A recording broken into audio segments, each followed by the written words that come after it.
Hello everyone, हमारा question दिया हुआ है which of the following statements are correct.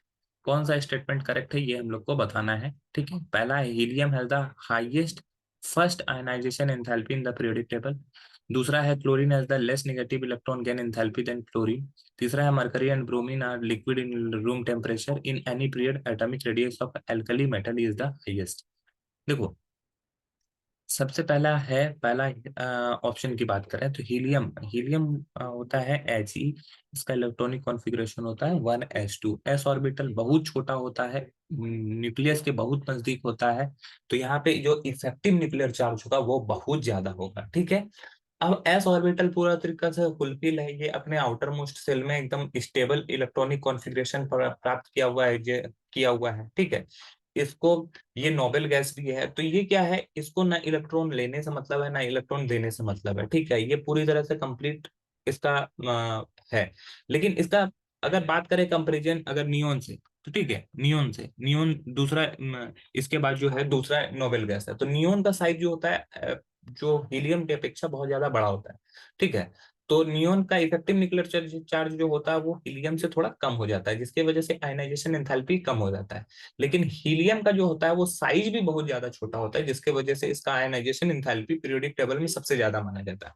तो पहला स्टेटमेंट तो हमारा सही है, तो पहला स्टेटमेंट हमारा सही हो जाएगा। दूसरा स्टेटमेंट की बात करें, दूसरा chlorine has less negative electron gain enthalpy than fluorine. Fluorine देखो गलत हो गया, फ्लोरीन एटॉमिक नंबर, फ्लोरीन सबसे ज्यादा इलेक्ट्रोनिगेटिव होता है और सबसे ज्यादा छोटा होता है। ठीक है, तो यहाँ पे बोला गया है कि क्लोरीन को बोला गया है कि यहाँ पर कि chlorine has less negative electron gain enthalpy. नहीं, ये स्टेटमेंट गलत है। ठीक है, फ्लोरीन का लेस निगेटिव होगा। ठीक है, तो ये स्टेटमेंट गलत है। तीसरा है mercury and bromine are liquid at room temperature. तीसरा स्टेटमेंट भी हमारा सही है।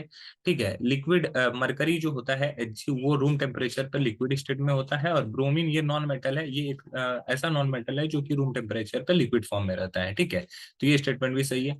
और चौथा है डी वाला का, अगर हम बात करें तो ऑप्शन डी भी हमारा सही है। इन any period atomic radius of alkali metal is the highest. तो एल्कली मेटल जो होता है वो फर्स्ट एलिमेंट है।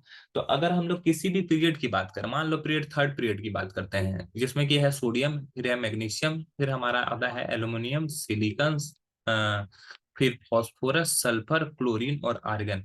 तो यहाँ पर सभी के पास कितने कितने ऑर्बिट है, यहाँ पे सभी के पास 3 ऑर्बिट है। ठीक है, सभी के पास कितने ऑर्बिट है, 3 ऑर्बिट है। तो अब क्या है कि सभी में सबसे ज्यादा इलेक्ट्रॉन डेंसिटी जो होता है वो कहाँ पे होता है, सबसे ज्यादा इलेक्ट्रॉन डेंसिटी जो है वो है हमारा आर्गन में।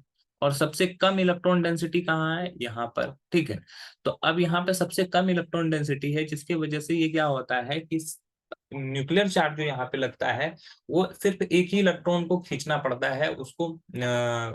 लेकिन यहाँ पर जो है आर्गन में क्या होता है, 8 8 इलेक्ट्रॉन हैं आउटर मोस्ट सेल में, आठों के आठों सेंटर के नजदीक जाना चाहते हैं। तो सेंटर के नजदीक जाना चाहते हैं, इसके वजह से क्या होता है, इफेक्टिव न्यूक्लियर चार्ज क्या होता है, धीरे धीरे बढ़ता चला जाता है, और साइज क्या होता है, धीरे धीरे घटता चला जाता है। ठीक है, तो साइज बढ़ने से मतलब कि इफेक्टिव चार्ज बढ़ने से क्या होता है, सेंटर की तरफ अट्रैक्शन होता है, जिसकी वजह से साइज घटता चला जाता है। तो किसी भी पीरियड में जो फर्स्ट एलिमेंट होता है उसका साइज बड़ा होता है। ठीक है, जो कि एल्कली मेटल होता है, ये फर्स्ट ग्रुप को ही एल्कली मेटल बोलते हैं। तो ऑप्शन डी भी हमारा सही है, तो हमारा राइट आंसर हो जाएगा A C तथा D।